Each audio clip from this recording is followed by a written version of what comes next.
जय हिंद दोस्तों, स्वागत है आपके अपने YouTube चैनल एग्जामवीर में। मैं आपका दोस्त राहुल कुमार आपके अपने चैनल एग्जामवीर पर आपका तहे दिल से स्वागत करता हूं। तो गाइस, आज हमारा वीडियो रहने वाला है KVS, PRT, TGT, PGT principal सारी की सारी पोस्टों के लिए इम्पोर्टेंट डॉक्यूमेंट्स। अब देखो, आंसर की आपकी आ गई है भाई TGT पोस्ट की, और PRT म्यूजिक पोस्ट की आंसर की आपकी पहले ही आ गई है। लेकिन अब आंसर की वेट है PGT post and PRT post का। अब PRT और PGT की जो आंसर की है वो आपकी अभी वैसे डली हुई थी एक दो दिन पहले साइट पर, लेकिन वो उसका जो लिंक है वो दोस्तों अभी तक एक्टिवेट नहीं हुआ है। और अब रिसेंटली में मैंने अभी चेक किया तो वो जो लिंक है वो भी हटा दिया है। 2 से 3 दिन के अंदर अंदर आपकी आंसर की 100% आने की प्रबल संभावना है PRT एंड PGT पोस्ट की। तो जितने भी हमारे साथी हैं दोस्तों, जो भी जिन्हें लगता है भी हमारे अगर अच्छा स्कोर बनता है, मैंने आपको बताया हुआ है अभी TGT पोस्ट के लिए वीडियो बनाई हुई है, आप जाकर देख सकते हैं। अगर आपको इतना इतना लगता है या फिर उससे 1 या 2 नंबर या 3-4 नंबर माइनस प्लस भी बनते हैं तो भी कोई दिक्कत नहीं है। आप आशा रखिए, क्या पता वैकेंसी बढ़ जाने की वजह से या फिर किसी और कारण की वजह से आपका हो जाए। ठीक है दोस्तों, तो आपको कभी भी हिम्मत नहीं हारनी है और मन अपना थोड़ा नहीं करना है। कुछ भी हो सकता है। अगर आपके इतने नंबर बनते हैं तो आप इंटरव्यू की तैयारी कीजिए दोस्तों। अब मैं आपको देखो, ये जो वीडियो रहने वाली है ये इंपॉर्टेंट डॉक्यूमेंट्स के ऊपर रहने वाली है। जितने भी आपके लिए डॉक्यूमेंट्स चाहिए या फिर जो मुझसे मांगे गए थे, मैं अपना अनुभव आपको शेयर करूंगा। KVS के अंदर आपको हड़बड़ाना नहीं है, आपको किसी भी डॉक्यूमेंट्स के लिए बाहर नहीं किया जाएगा। ये मैं आपको पहले बता देता हूं दोस्तों, क्योंकि ये सिर्फ आपका इंटरव्यू है, इसके बाद भी आपके चरण होते हैं भाई। इंटरव्यू के बाद में दोस्तों, जब आपकी ज्वाइनिंग हो जाती है, जब आपका फाइनल लिस्ट में नाम आ जाता है और जब आपको स्कूल अलॉट हो जाता है, तब आपको प्रिंसिपल, जब जिस भी स्कूल में आप जाते हैं, तब आपको टोटली कागज जितने ये हैं, ये सारे के सारे कागज दोस्तों प्रिंसिपल को चेक कराने होते हैं। अगर आप यहाँ पर 1-2 कागज मिस भी कर जाते हैं तो एप्लीकेशन द्वारा आप उस कागज को बाद में भी दिखा सकते हैं। लेकिन आपको दिखाना है, ऐसा नहीं है कि आप नहीं दिखाओगे।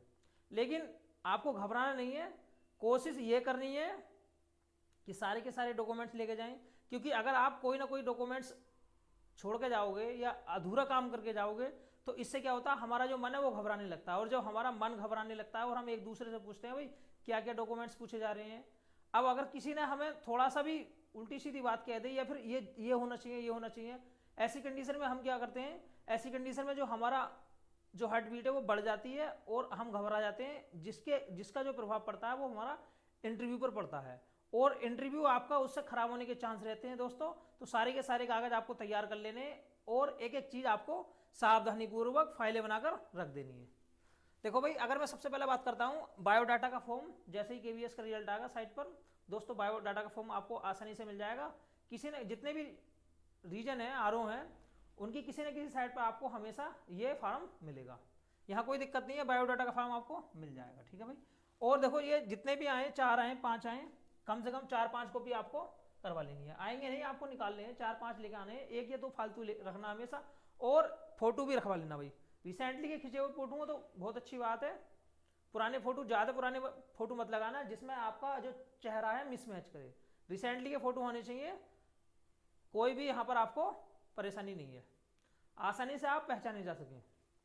देखो भाई, अब मैंने फोटो बोल दिया है, बायोडाटा बोल दिया। अब बाकी देखो, हाई स्कूल हुआ, इंटर हुआ, ग्रेजुएशन हुआ, डिप्लोमा हुआ, और जो भी आपने डिप्लोमा का मतलब BEd BTC की हुई है, BTC डिप्लोमा होता है और B.Ed डिग्री होती है भाई।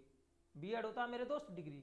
आपको टोटल के देखो, मैंने एक ही लाइन के अंदर बोल दिया है, इनके आपको मार्कशीट एंड सर्टिफिकेट आपको लेके चलने हैं और एकदम कलेक्ट करके रख लेने हैं भाई। हाई स्कूल, जैसे मैंने हाई स्कूल किया है तो मेरी मार्कशीट अलग है और उसका सर्टिफिकेट अलग है।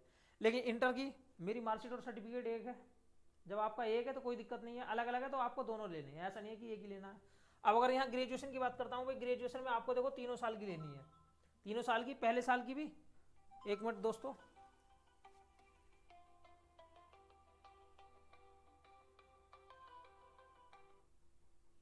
एक मिनट, आपको तीनों के 3 सालों की लेनी है भाई। ऐसा नहीं है कि सिर्फ आप एक ही साल की लेंगे, पहले साल की, दूसरे साल की, तीसरे साल की, या फिर आपने अगर कहीं और से किया हुआ है, जैसे DU से किया हुआ है, तो वहाँ 4 साल का भी ग्रेजुएशन होता है। ठीक है, तो आपको कंप्लीट सारे के सारे सालों की लेनी है, मार्कशीट लेनी है और उनकी जो डिग्री होती है वो भी लेनी है। अब कम से कम आपको दो दो तीन तीन सेट बना के रखने हैं सबकी फोटो स्टेट के। हर चीज़ के ध्यान रखना, कम से कम 3 सेट होने चाहिए भाई, जिससे आपको कितनी फाइलें मांगी जाए, क्या जरूरत पड़ जाए, तो 3 सेट बना के रख लेना पहले से। अब यहाँ डिप्लोमा बोले तो बीएड और बीटीसी भाई, इसके भी आपको देखो कंप्लीट कागज रखने हैं।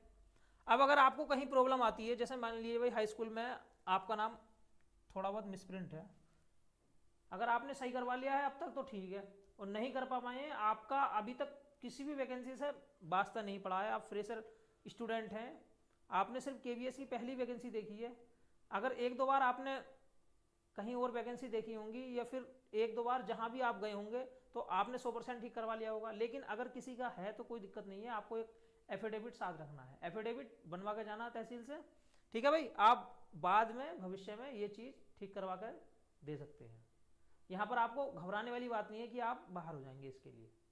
अब देखो मैंने आपको बोला भाई मार्कशीट और सर्टिफिकेट डिग्री ये दोनों चीज़ आपको साथ लेके चलनी है। अगर कोई भी मिस्टेक होती है डॉक्यूमेंट में तो उसका एक ही सॉल्यूशन है, एफिडेविट, चाहे वो स्टेट गवर्नमेंट हो, जैसे यूपी के अंदर वैकेंसी होती है, जैसे 69,000 वाली वैकेंसी ले लीजिए या 68,500 वाली वैकेंसी ले लीजिए, इसमें भी अगर कोई छोटी मोटी गलती होती है तो हम एफिडेविट के जरिए उसका सॉल्यूशन कर सकते हैं, लेकिन हमें वो चीज़ बाद में ठीक करा के देनी पड़ती है।